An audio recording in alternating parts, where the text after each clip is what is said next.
네, 시청자 여러분 안녕하십니까. 민영욱의 명품 스피치 진행의 민영욱입니다. 어느 시인의 말처럼 사람이 온다는 건 어마어마한 일이다라고 했습니다. 그는 그의 과거와 현재와 그리고 그의 미래가 함께 온다고 했습니다. 오늘 이 바쁜 시간에도 많이 와주신 기라성 같은 방청객 여러분 환영하면서 전 세계에서 이 방송을 시청하실 여러분께도 행운이 가득한 오늘 되시기 바랍니다. 네, 오늘 특별히 어마어마한 시인, 그 이름도 거룩하신 윤보영 시인님을 모셨습니다. 시인님, 예, 반갑습니다. 소개 좀 하시죠. 네. 예, 반갑습니다. 여성 시인으로 잘 알려져서 그래서 죄송한 남자 커피 시인 윤보영입니다. 여러분들 반갑습니다. 와.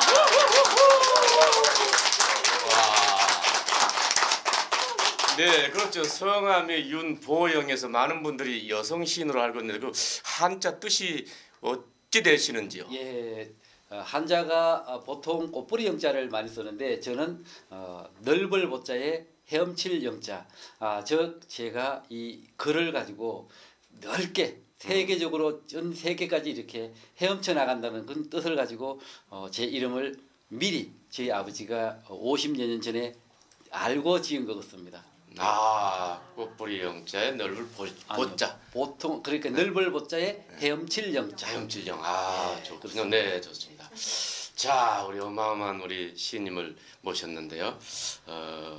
언제부터 시를 쓰시겠다고 마음을 잡수셨는지요? 예, 저는 정말 산골 마을에서 태어나서 자랐습니다. 초등학교 5학년 때 담임 선생님께서 진달래 피는 소리를 들었다는 그 친구의 일기를 소개하고부터 저도 일기를 쓰면서 나도 아동문학가가 되겠다는 그런 꿈을 키웠지만 초등학교, 중학교, 고등학교, 대학을 졸업하고 직장에 들어와서 정말 열심히 생활하다가 한 15년 전에 첫 메모를 하기 시작했는데 그게 사람들이 공감해주는 글이다 보니까 그때부터 시를 쓰게 되었습니다. 그 꿈은 아동문학가의 꿈은 2009년도에 신춘문예 단오선을 통해서 거의 32년 만에 꿈을 이루었습니다. 와, 32년 만. 예. 이야, 그 멘토님의 한 말씀이 있으셨군요. 진달래 피는 그 소리를 듣는다. 예, 이야, 그렇군요. 이야, 참 그래서 언어가 대단합니다. 마셜 맥루한 박사는 언어는 존재의 집이다 했습니다. 그렇죠. 생각이 없다면, 글이 없다면, 말이 없다면 시도 없고 우리의 소통도 없을 텐데 그렇군요. 우리가 언어의 유희의 최고분이 바로 아티스트가 바로 시인인데요. 그런 의미에서 이제 꿈을 다 이루셨네요. 예, 꿈은 이루었지만 이제 그 이룬 꿈을 펼쳐야지 되겠죠. 그래서 지금 열심히 펼치고 있습니다. 대단하십니다. 또 커피 시인으로 유명하신데요. 예. 커피 시에 대해서 어떻게 아이디어를 어떻게 생각하셨습니까?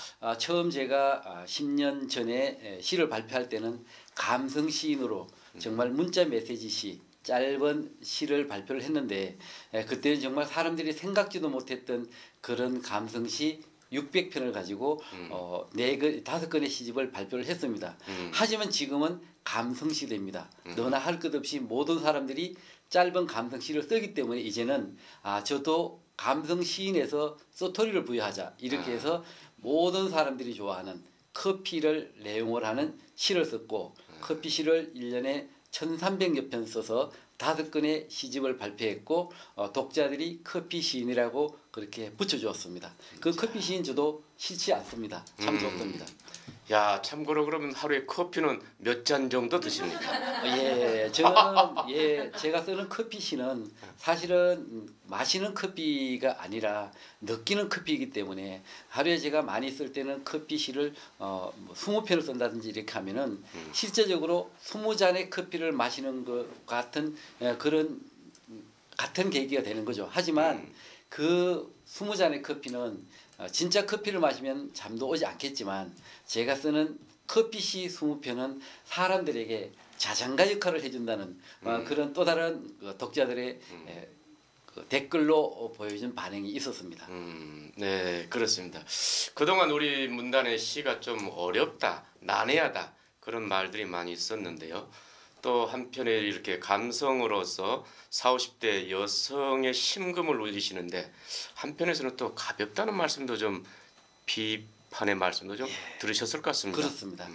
제가 처음에 아까도 말씀드렸듯이 첫 그 짧은 문자 메시지 시 600여 편을 5권 시집에 실어서 발표했을 때 온갖 비난들이 다 쏟아졌습니다. 그 당시는 시는 어려워야 하고 또 꾸며서 시작해야 된다는 그 시의 어떤 원칙이 있었기 때문에 제가 굉장히 힘들었죠.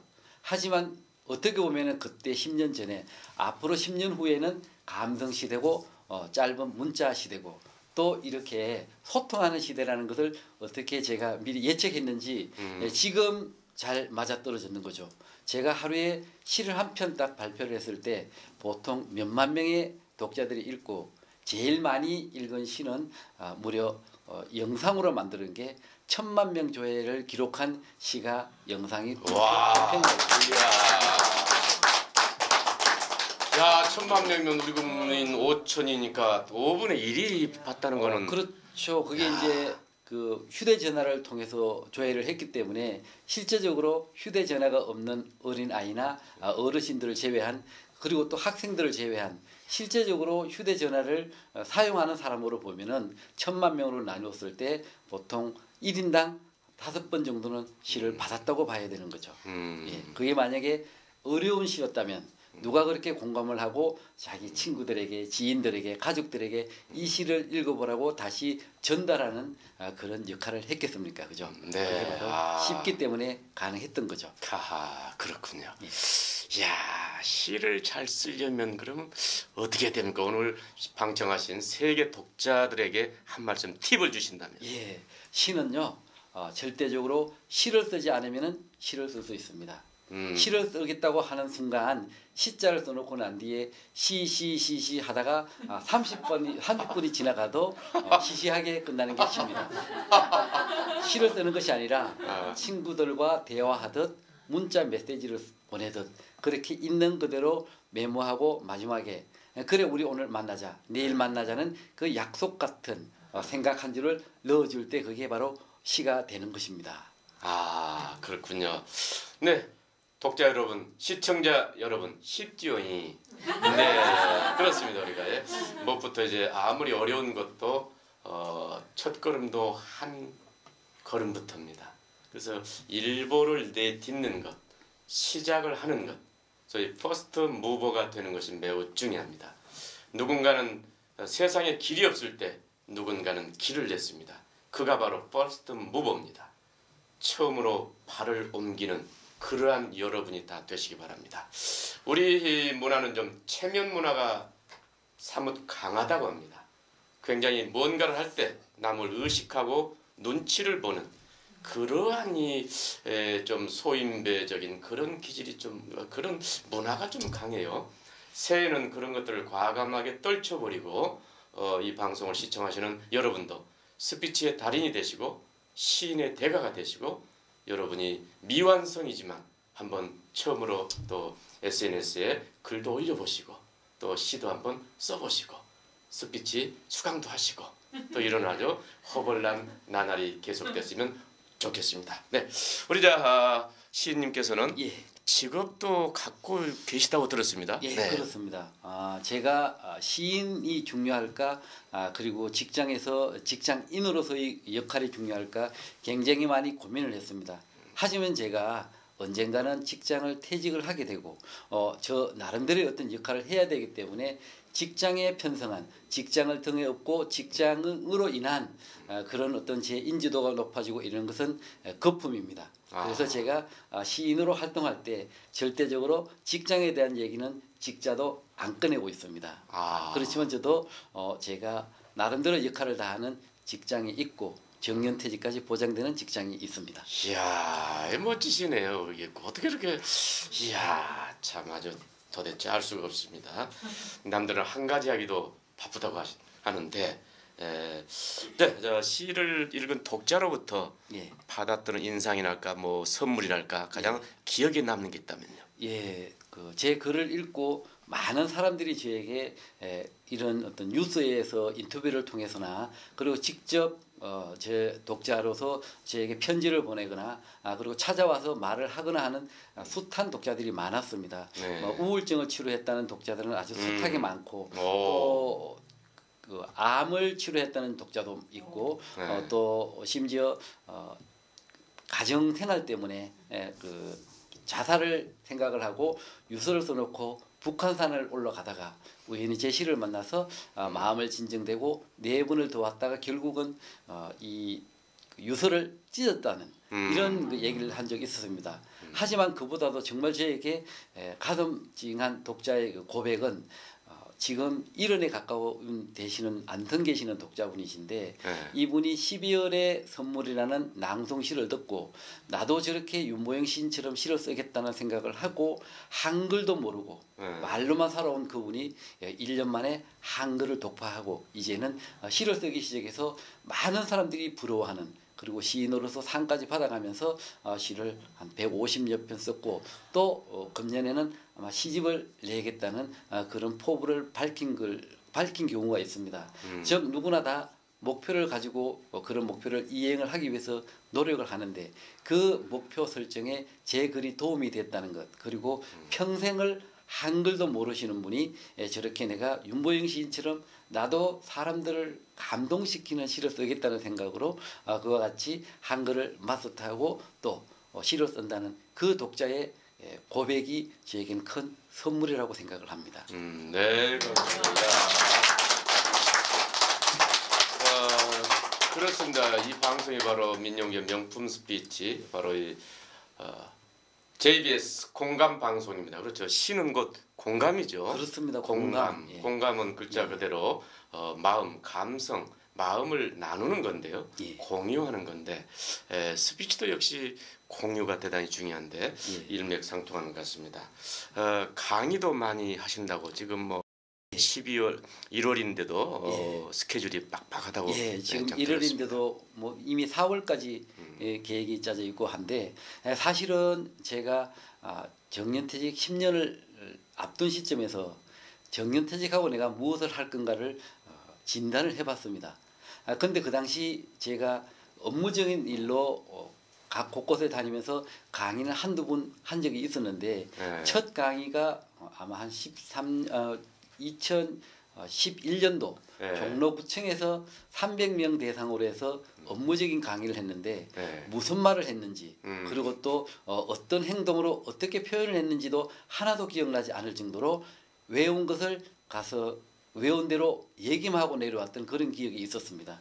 하지만 제가 제 자신이 앞으로 10년 뒤에 무엇을 할 건가를 진단할 때 그래도 제가 강의를 한번 해봐야 되겠다는 계획을 세우고 첫 강의를 시작하려고 했는데 어느 누구 하나 저에게 강의를 부탁하는 사람이 없었습니다.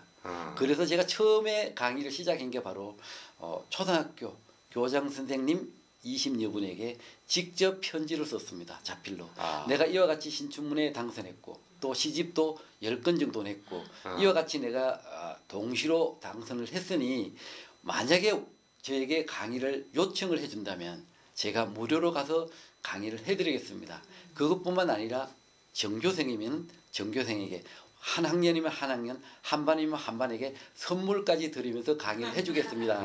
라고 편지를 썼는데 한 곳도 편지가 답장이 오지 않았습니다. 그런데 마침 강원도에 있는 양양초등학교에서 저에게 편지가 왔습니다. 그렇게 강의를 해달라고 해서 그때 제가 양양초등학교 학생들 한 반, 5학년 2반을 대상으로 강의를 하고 2시부터 2시 50분까지 강의를 하잖아요. 그러면은 약속대로 양양에다가 제가 피자집에다가 10만 원 보내가지고 피자 10만 원어치를 2시 50분에 교실로 배달시키라고 부탁을 해놓고 강의를 하고 피자 파티를 주었던 게 그게 첫 강의였습니다. 저는 정말 많은 준비를 했습니다. 제가 그 당시 강사가 되겠다는 얘기를 하고 난 뒤에 생각을 하고 난 뒤에 제가 근대 언론 스피치 과정 강의를 가서 교육을 가서 우리 민 교수님을 만나서 이런 인연도 됐고 그때 정말 제가 이런 어떤 생각을 했냐면은 거기뿐만 아니라 이 카네기도 갔고 또 연대도 가고 뭐 최고의 과정을 많이 다녔습니다. 그런데에서 제가 얻은 게 이거였습니다. 나도 우리 그 민 교수님처럼 이렇게 훌륭한 강사가 되어가지고 여기저기 초대받는 멋진 강사가 되겠다는 생각을 제가 한 적이 있었습니다. 그것을 지금 2년 반 정도 지났죠. 지금 시점에서 제가 12월 달에 강의를 요청받은 것만 해도 31일에 40번을 받았습니다. 이야. 물론 제가 직장에 있다 보니까 갈 수는 없죠. 특별히 몇 번밖에 못 갔는데 심지어 제가 강사가 되고 난 뒤에 굉장히 인상적인 게 서울에서 강의를 요청해서 제가 지방에 있다 보니까 그러면 밤에 해드리겠습니다. 안 그러면 토요일이나 일요일 날 해드리겠습니다 라고 했더니 그 회사에서 우리 직원들 퇴근합니다. 토요일 일요일 출근하지 않습니다 라고 말하면서 심지어 관광버스를 대절해서 50명이 직접 차 2대를 가지고 저희 사무실 앞에 와서 강사님도 시인님도 식사를 하지 않습니까? 하면서 점심시간에 점심을 먹으면서 우리 사무실 앞에 식당을 예약하고 와가지고 사장님이 차를 대표님이 내주셔서 와서 직접 강의를 듣고 서울로 올라간 경우도 있었습니다. 이야, 정말 대단하십니다. 뭐 저도 유명하다고 들었는데 아이고 별것 아니군요. 그럼 오늘 그 이제 선생님을 뵈면서 느낀 생각이 직업을 때려치고 윤보영 교수님 매니저를 해야 되겠다 이런 생각이 하나가 들고 또 하나는 예명을 저도 윤보영이라고 써서 교수님 바쁘실 때 저한테 강의를 좀 밀어주시면 어떨까 싶습니다. 네, 참 이렇게 유명세를 얻는다는 것은 책임감도 매우 무거워지고 그렇습니다. 또 굉장히 몸도 바빠지고 정말 굉장한 어떤 국민들의 스포트라이트를 좀 받으시는 거죠. 그러면 이 사모님은 뭐라고 하십니까? 웬 욕심이 그렇게 많냐고 그러시지 않습니까? 사실은 제가 15년 전이죠. 2000년도 초에 시를 쓰겠다고 했을 때 시인에 대한 시자도 생각을 안 해줬습니다. 제가 심지어 5권 정도 시집을 냈을 때도 시인으로 인정을 안 해줬죠. 어떤 얘기를 했냐면은 당신이 시인이면 대한민국 사람들이 다 시인이겠다. 당신이 시집을 내면 나도 시집을 내겠다. 그런 얘기를 한 적이 있었습니다. 그래서 그게 15년 만에 제가 대한민국 누구나 다 시인이 되겠다는 아내의 예측대로 시쓰기 공식을 만들어서 전국 16개 시도를 대상으로 시쓰기 공식 강의를 하고 있는데 실제 사실은 아내와 그리고 대학 졸업한 딸 그리고 대학교 1학년 재학 중인 아들에게 굉장히 많이 미안합니다. 왜냐하면은 그 가족들을 하고 함께 해야 될 시간을 사실은 독자들하고 하는 시간이 많이 있거든요. 그런데 그 가족들이 그것을 이해를 해주고 행사 때마다 와서 구전일 마다 않고 다 일일이 일을 해주니 그 가족들의 그와 같은 지원이 없었다면 오늘의 제가 있었을까 하는 생각이 들고요. 이 자리를 빌어서 다시 한번 가족들에게 고맙다는 말을 한 번 더 드립니다. 사랑합니다. 이야.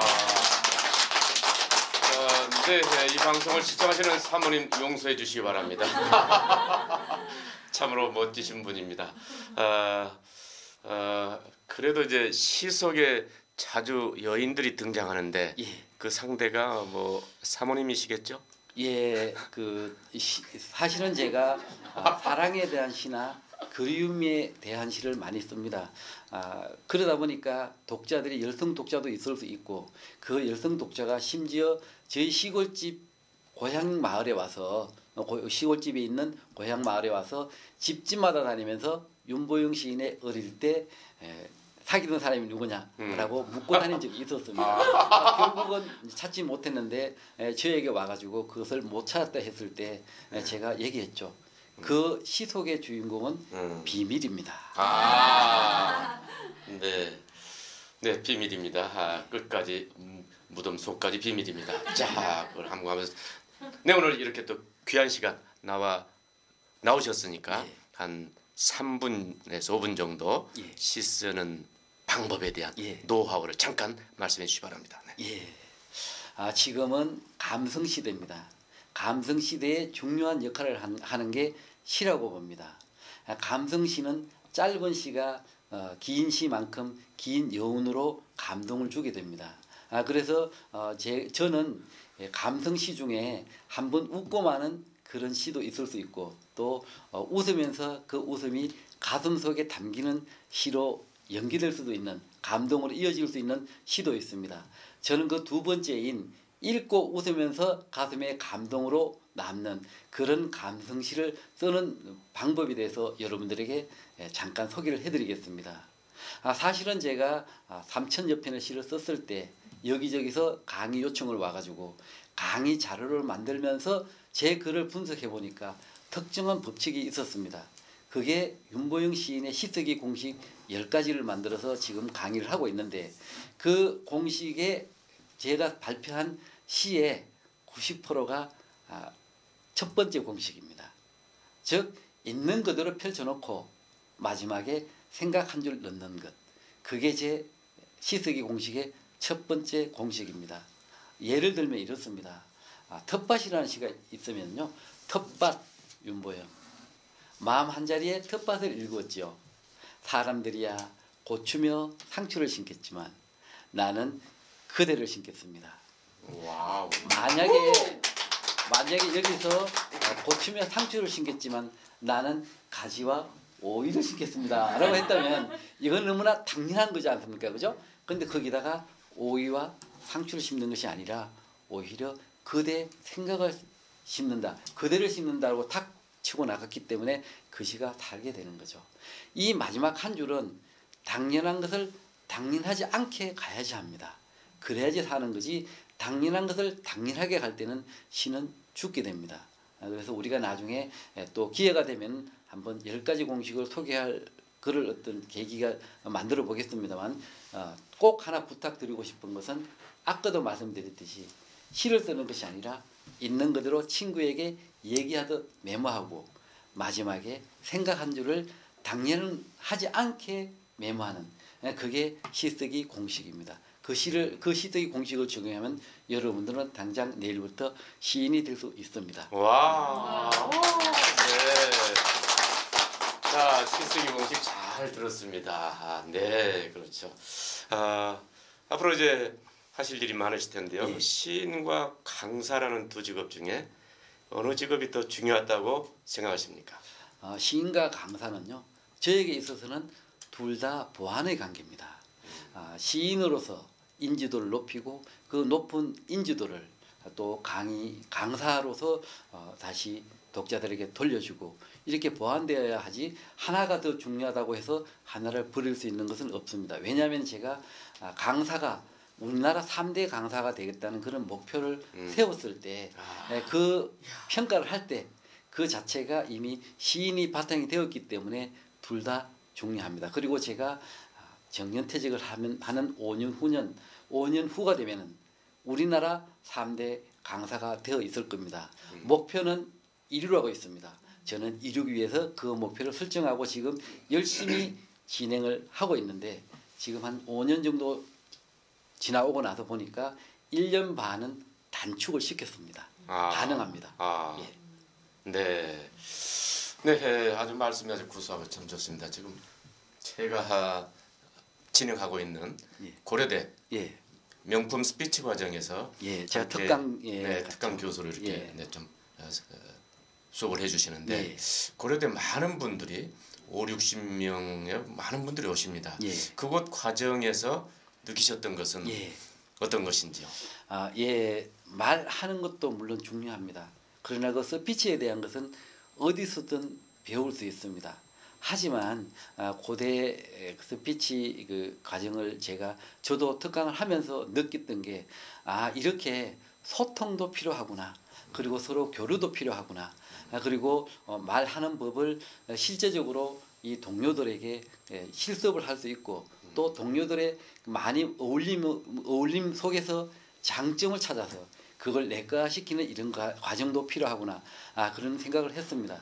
즉 뭔가 말만 잘해가지고는 되지 않고 그와 같이 기회를 만들고 그 기회를 시키고 그리고 또 어울려서 장점을 발견해서 나를 무장도 시키고 해서 한번 직접 강의도 나가보고 또 그렇게 응원도 해주고 힘도 되어지고 이런 어떤 어울림이 굉장히 필요하다고 보고 그게 고대 언론 스피치 과정 그 자체가 명품 강사 과정이죠. 그게 필요했다고 저는 생각이 합니다.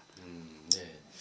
선생님도 고향이 좀 시골이시다 보니까 예. 사투리로 고생을 많이 하셨다고 들었습니다. 그렇습니다. 어떻게 연습을 하셨습니까? 정말 사투리는요 고치기 굉장히 어렵습니다. 그래서 저는 사투리를 사투리대로 인정을 했습니다. 그 대신 인정을 하는 대신에 제 의사를 정확하게 전달하기 위한 방법을 많이 노력을 했죠. 정말 제가 이야기할 때는요 뭐가 문제냐면은 그와 같이 진실된 이야기 그리고 거기에 이야기에 나의 사례로 사례를 들어서 설득시키려고 하는 그런 노력을 많이 했고 그 자체가 일상에 녹아 들어가서 실제 강의에까지 연결되는 이런 효과 그리고 또 제 인지도 높이는 데도 굉장히 많이 도움이 됐습니다. 저는 강의를 듣고 뛰어나와서 혹시 고향이 어디십니까? 라고 묻는 경우가 많은데 그 자체가 그렇게 저는 부끄럽거나 그렇지는 않습니다. 그만큼 사람들에게 박수를 많이 받고 또 공감을 주는 강의를 했다는 그 자체가 중요하다고 그렇게 생각을 합니다. 하지만 고치긴 고쳐야 됩니다. 네. 네. 1월 16일 날 예. 상암 쪽에서 큰 페스티벌을 여신다고요. 예, 그렇죠. 실제적으로 시는 시 낭송도 굉장히 중요합니다. 그래서 제가 시를 쓰면서 낭송시를 많이 발표했는데 이 낭송가들이 정말 멋진 무대에 설 수 있는 기회를 줘야 되겠다는 생각에 제가 1월 16일 날 2016년 윤보영 시인과 함께하는 2016년 시낭송 행복축제 자리를 만들었습니다. 250명 자리를 예약을 하고 250명 대상으로 선착순 접수를 받고 있는데 현재 오늘 날짜로 했을 때 한 170명 정도가 실제 예약을 했고 또 70명 정도 이상이 가예약을 해서 이미 자리는 만원이 되었다고 보면 됩니다. 즉 누군가 이와 같이 250명을 한 자리에 모여가지고 신앙송을 할 수 있는 자리를 만들어주는 그것을 제가 했습니다. 앞으로도 제가 그와 같이 낭송가들의 무대에 설 수 있는 자리를 많이 만들겠습니다. 디지털 미디어 시티역 근처에 있는 제일라 아트홀에서 신앙송 축제가 있습니다. 여러분들도 꼭 오셔가지고 정말 감성 여린 250명의 나의 고객들에게 나의 고객으로 진정한 고객으로 여러분들이 그렇게 소화를 시키십시오. 초대합니다. 이야, 네. 시청자 여러분께서도 16일 날 동그라미 해놓으시고 꼭 그날 외출하시기 바랍니다. 근사한 여러분 인생에 다시 없는 수채화 한 폭을 얻을 수 있는 근사한 시인과 또 시를 공감하는 그런 시간이 될 것 같습니다. 네, 오늘 어려운 걸음 해주신 윤보영 시인님께 다시 한번 큰 박수 부탁드립니다. 고맙습니다. 여러분들 아름답고 행복하고 그리고 사랑하는 시로 여러분들 계속 찾아뵙겠습니다. 여러분들 사랑합니다. 네, 와우, 고맙습니다. 야야, 네, 좋습니다. 자, 수고하셨고, 자, 2부 우리 또 어마어마한 천지빛깔의 우리 또 최수영 대표님을 모시겠습니다. 자, 나와주시기 바랍니다. 네, 이 시간 참 굉장히 아름다운 시가 있고 또 스피치가 있고 공감이 있고 박수가 있는 감동이 있는 이런 어마어마한 스테이지입니다. 그렇죠. 여러분 말을 잘하기 위해서는 어떻게 해야 되죠? 그렇습니다. 첫째가 굿 리스닝입니다. 그렇죠. 잘 들어야 잘 말할 수 있습니다. 잘 듣는다는 것이 의외로 어렵습니다. 자, 우리는 남의 말을 들을 때 배타적 듣기를 많이 합니다. 그건 나도 알아. 뭐 들어봤자지. 자, 이 배타적 듣기입니다. 물론 뭐 저도 그럴 때도 있습니다만은 가급적이면은 적극적 듣기. 무슨 듣기요? 적극적 듣기. 또 두 번째, 세 번째로 공감적 듣기. 무슨 듣기요? 공감적 듣기. 그렇죠. 이 적극적 듣기와 공감적 듣기를 하신다면 매우 좋습니다. 또 시를 쓰거나 말을 잘하시는 분들은 주로 볼펜과 수첩을 항상 지니고 다닙니다. 그래서 여러분 누주는 빠뜨리더라도 앞으로 이 볼펜만은 꼭 지니고 다니셔서 귀한 아이디어가 떠오르거나 좋은 말씀을 들었을 때 꼭 메모하는 습관이 굉장히 중요합니다.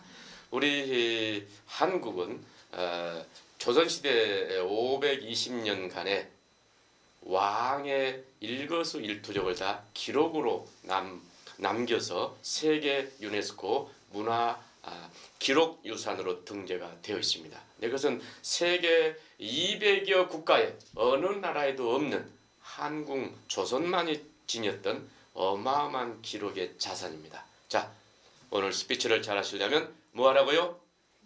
메모하시기 바랍니다. 잘 듣고 메모해라. 그렇죠? 네, 오늘 오늘도 또 우리 멋지신 우리 최수영 양주에서 양양한 걸음으로 달려오셨습니다. 소개해 주시기 바랍니다. 안녕하세요. 저는 양주에서 LG TV를 제조 생산하는 유업직스 내의 TV 부품 생산을 맡고 있는 최수영입니다. 와, 네, 와. 자, 최수영 대표님, 뭐 뵈니까 뭐 어디 TV를 뭐 이렇게 생산하실 분 같지는 않고 녹차를 드시면서 우아하게 백작 부인처럼 사실 것 같아요. 감사합니다. 언제부터 사업을 하셨습니까? 이 직업을 가진 지는 한 10년 그 정도 됐습니다. 10여 년. 대단. 그럼 10여 년 전이면은 가만히 있어봐라. 그럼 IMF 지나고 조금 네. 그때인데 어떻게 이렇게 사업을 시작하셨죠? IMF 때 완전히 손바닥을 한번 봤죠. 그래서 지금의 이 직업을 가질 수 있는 기회가 저에게 주어졌습니다. 그러시군요. 네, 자, 사업을 하신다는 건 매우 어렵죠. 또 매출도 올리셔야 되고 또 하자가 발생하면 안 되고 무엇보다도 직원들과의 소통이 중요할 텐데 어떤 스타일로 소통하시는지요? 예, 저는 직원들한테 큰 소리를 치거나 화를 내지 않습니다. 욕은 더더욱 안 하고요. 요새 세대를 이끄는 젊은 계층들은 아주 엣지 있고 엄석하고 현명해서 그래서 윽박지르거나 거짓말을 한다고 일을 하거나 하는 세대가 아닌 것 같습니다. 그래서 저는 그냥 대화 방식으로 지시사항을 전달하거나 또는 회의를 진행합니다. 그러시군요. 칭찬은 가끔 안 하십니까? 하지요. 칭찬하시군요. 제가 제일 좋아하는 단어입니다. 얼마 전에 이제 신정도 있었고 참 크리스마스도 있었는데 그때 직원들한테 어떤 선물해 주셨는지요? 회사 전체로 저희가 항상 크리스마스 때 송년회를 합니다. 회사에서. 그래서 그때 아마 제일 큰 상이 55인치 TV 대상으로 했습니다. 야, 선물하셨군요. 네. 저희 집에 TV가 고장이 났는데 그때 제가 취업을 했더라면 참 좋았을 뻔했습니다. 이거 참 아깝습니다. 참 인생은 그렇죠. 인생은 살아가는 것도 하나 일종의 사업이죠. 연애도 청춘 사업이라고 합니다. 사업에 성공하려면 어찌 해야 하옵니까? 직원들과의 소통과 화합이 제일이라고 생각합니다.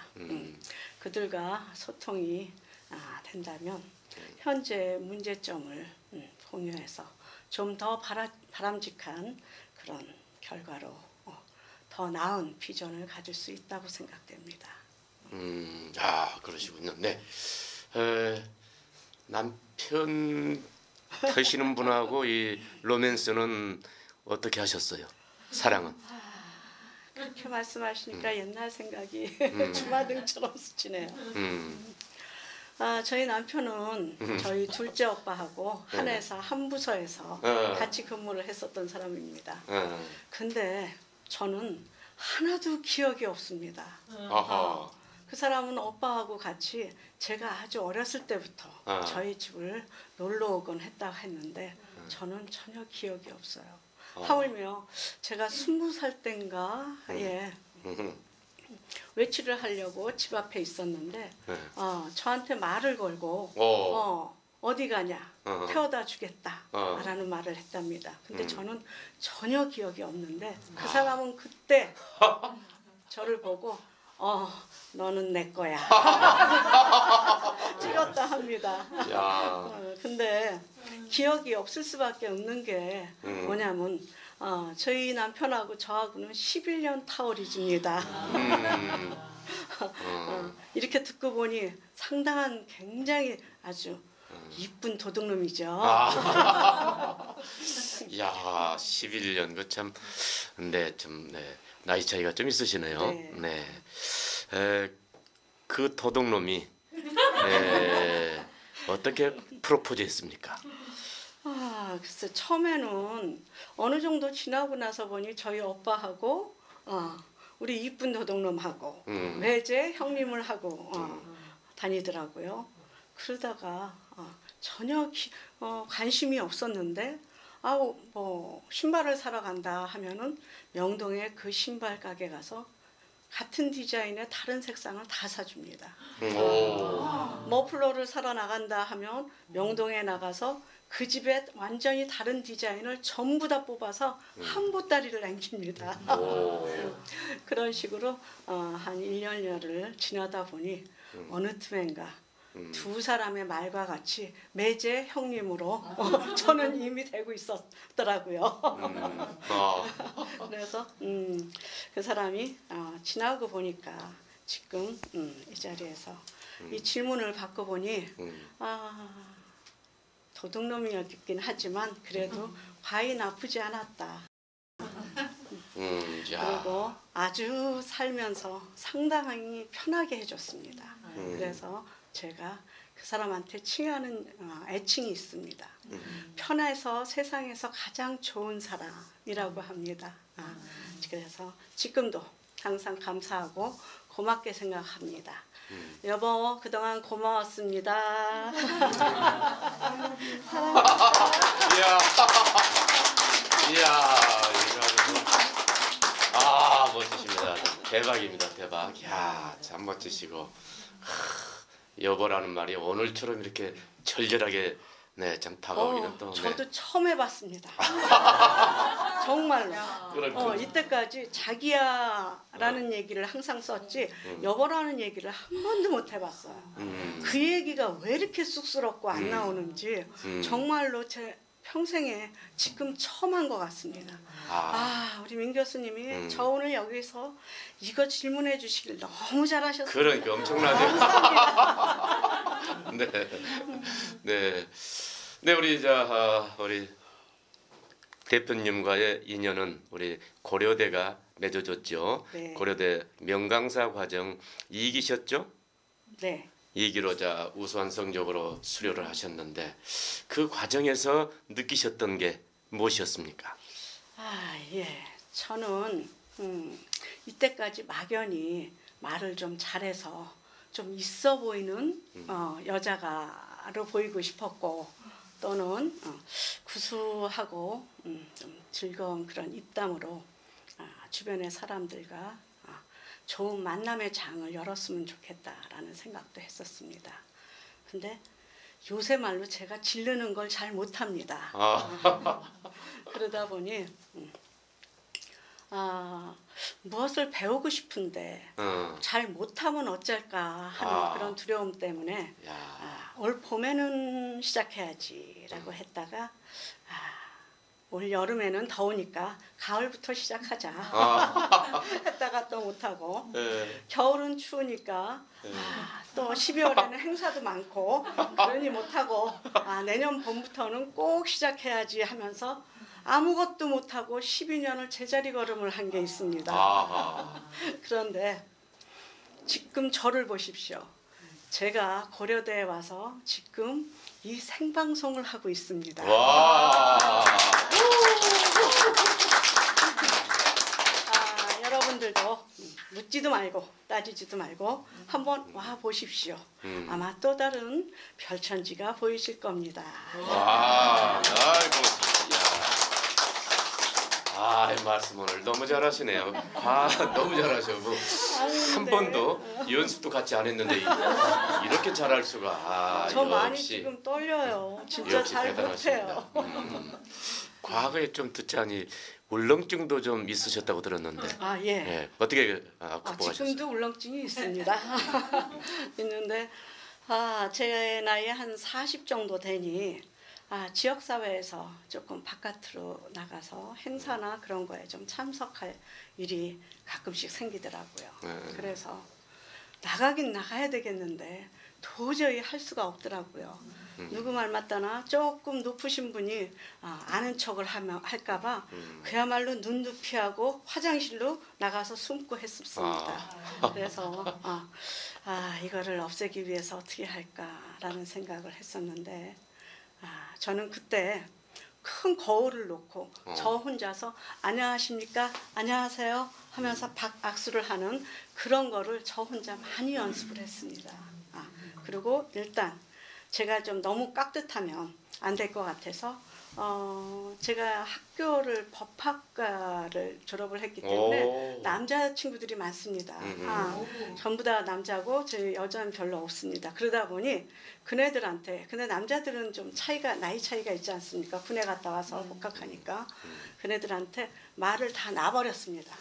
다 놓고 그냥 친구처럼 그냥 막대하면서 하다 보니 그 울렁증이 조금 해소가 됐고 지금은 민영욱 교수님이 말씀하셨듯이 꾸준함 반복이 기술의 어머니다라는 얘기를 얼마 전에 들어 지금은 무조건 달달달달달달 외우고 있습니다. 그것이 조금이라도 도움이 된 것 같습니다. 네, 멋지셔요. 대단하십니다. 앞으로 그러면 좀 더 스피치를 업그레이드 시키고 싶다면은 어떤 부분입니까? 글쎄 지금도 뭐 떨고 있지만 업그레이드 좀 시키고 싶은 욕심이 있으면 첫째로는 이런 읽어내리는 스타일이 아닌 이런 대화하는 방식의 스피치를 했으면 좋겠고요. 두 번째로는 남의 말을 빌리는 것보다는 제 경험을 바탕으로 한 그런 주제를 가지고 이야기를 하고 싶고요. 세 번째는 이것이 될지는 잘 모르겠지만 제가 워낙 생긴 게 이 모양이라서 조금 더 재밌고 우스갯소리를 하는 그런 스피치를 하고 싶은데 제 죽기 전에 아마 될지 그것은 의문입니다. 아마 안 될 것 같습니다. 잘하셨는데 아마 안 될 것 같다는 말로는 취소하시기 바랍니다. 잘 부탁드립니다. 네. 민영욱과 함께하면 안 되는 것도 되게 합니다. 감사합니다. 무쇠도 녹입니다. 고맙습니다. 그렇죠. 생각을 쉽게 해야 됩니다. easy thinking. 그렇죠. 생각을 쉽게 하라. 그리고 액션을 하라.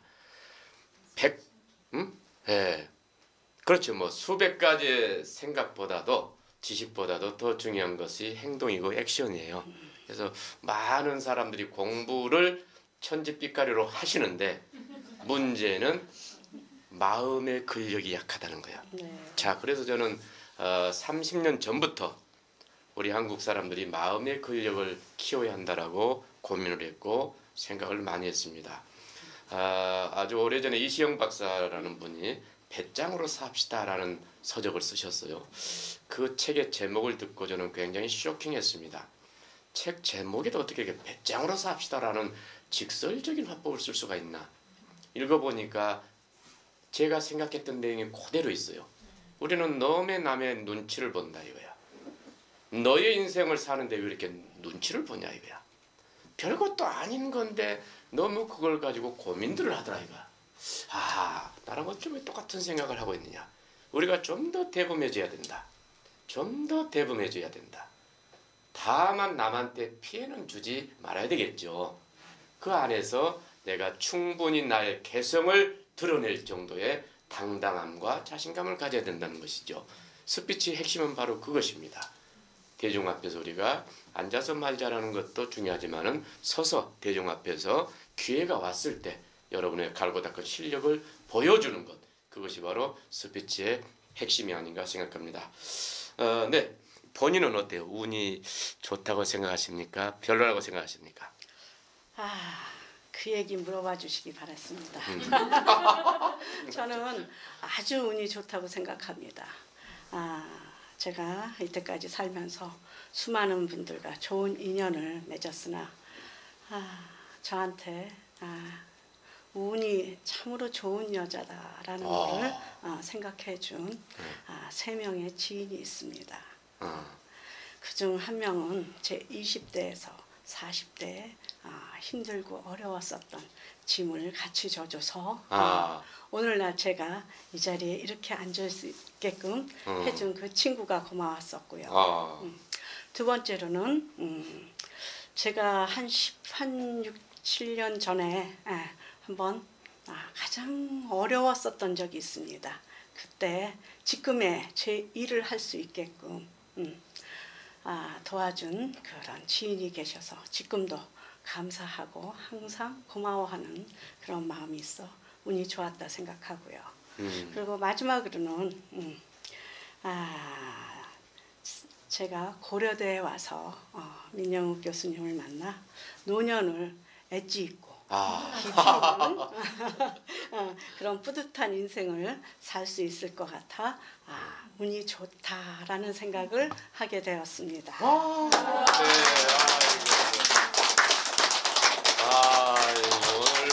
오늘 굉장히 엣지 있게 말씀을 해주셨는데요.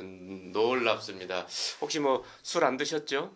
네. 안 먹었습니다.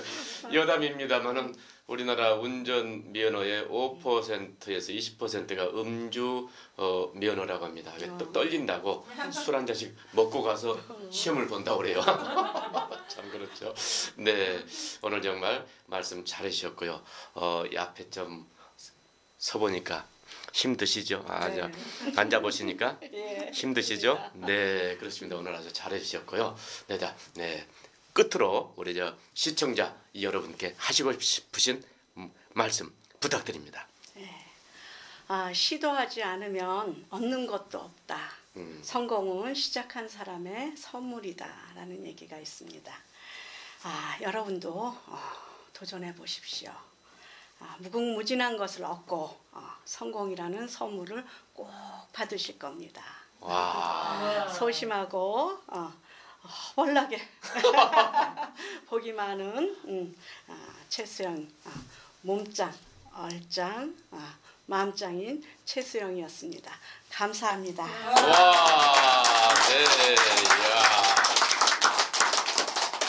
네, 몸짱, 얼짱, 마음짱이신 최수영 대표님과 함께했습니다. 자, 시청자 여러분께서도 오늘 매우 유익하셨죠? 윤보영 시인님의 어마어마한 또 시의 필력과 내공을 느낄 수 있었고, 우리 또 최수영 우리 또 선생님의 멋진 아주 푸근한 인상과 또 그 속에서 뿜어져 나오는 시도하지 않으면 아무것도 얻을 수 없다는 그분의 어떤 내공을 느낄 수 있는 아주 그런 좋은 시간이었습니다. 네, 그렇습니다. 자, 스피치는 크게 두 종류가 있습니다. 우리가 sit-down 스피치, 앉아서 하는 sit-down 스피치가 있고요. 한국 사람들은 좀 sit-down 스피치에 좀 익숙합니다만 그 sit-down 스피치도 두 가지로 또 분류가 됩니다. 사적인 스피치하고 공적인 스피치가 바로 그것입니다. 여러분이 스피치를 좀 하실 줄 안다는 것은 습관화된, 생활화된 사적인 sit-down 스피치를 의미합니다. 그것은 뭐 크게 어려움이 없습니다. 크게 어려움이 없죠. 그렇지만 앉아서 하더라도 어떤 주제를 가지고 심도 있게 토론하고 회의를 한다. 그것은 앉아서 하는 것이지만은 공적인 영역에 속합니다. 상당히 중요한 스피치죠. 그 다음에 또 하나는 바로 스탠딩 스피치, 서서 하는 스피치인데요. 우리 한국인들이나 일본인들이나 많은 사람들이 바로 이 서서 하는 스탠딩의 동양 문화 약합니다. 아무래도 주입식 교육에 익숙해 있다 보니까 그 원인이 있기도 하고요. 문화적으로도 우리가 이제 대중 앞에서 쉽게 나를 좀 드러내는데 좀 익숙하지가 않습니다. 그래서 앞으로 이제 21세기는 정말 아는 것이 힘이 아니고 그것을 넘어서서 전달하는 능력이 바로 힘입니다. 무엇을 하든지 소통, 커뮤니케이션이 빠질 수가 없습니다. 커뮤니케이션 또 이 대중 스피치, 전달 스피치가 어마어마하게 중요합니다. 올해 새해 여러분 무엇을 업그레이드 시켜야 될까요? 그렇습니다. 명품 백도 승용차 바꾸는 것도 중요한 일입니다만은 여러분의 스피치를 업그레이드 시키는 것, 그러한 멋진 근사한 목표를 가져보시면 어떨까요? 끝으로 오늘 팁을 하나 드린다면은 스피치의 38% 정도가 음성이라고 합니다. 오늘부터 자신의 음성을 모니터링 해보십시오. 내 음성이 과연 들을만 한가 안 한가? 그래서 모니터링을 하신다면은 대단히 좋은 아마 소득을 얻으실 거고 그걸로부터 여러분은 이제 출발하셔야 되고 그리고 두 번째로 집에서 신문을 보시든 동화책을 보시든 소리내서 낭독하는 건 매우 중요합니다. 낭독을 많이 하십시오. 하루에 5분에서 한 10분 정도의 다양한 뉘앙스로 다양한 퍼포먼스로 낭독하는 연습이 언어에 좀 더 익숙해지게 되고 문장의 친화력과 어휘력을 풍부하고 근사하게 만들어줍니다. 그래서 여러분 아무도 없어도 상관없습니다. 있어도 괜찮고요. 낭독하는 연습을 한번 올 새해 습관으로 가져보시는 것도 좋을 것 같습니다. 안 그러면 우리 또 종로 2가에 있는 한국 스피치앤 평생교육원으로 오시면 더 좋고 네. 또는 이제 1월 6일 날 연설과 설법 스피치가 오픈합니다. 동국대학에서 오픈하니까 그쪽으로 오셔도 되고 고려대학에서 1월 8일 날 명강사 과정 제3기가 오픈합니다. 그쪽으로 오셔도 좋겠습니다. 여러분 시도하지 않으면 아무것도 달라질 건 없습니다. 도전입니다. 여러분 오늘 끝까지 함께해 주셔서 고맙습니다. 멋진 시간 되십시오. 네, 지금까지 민영욱이었습니다.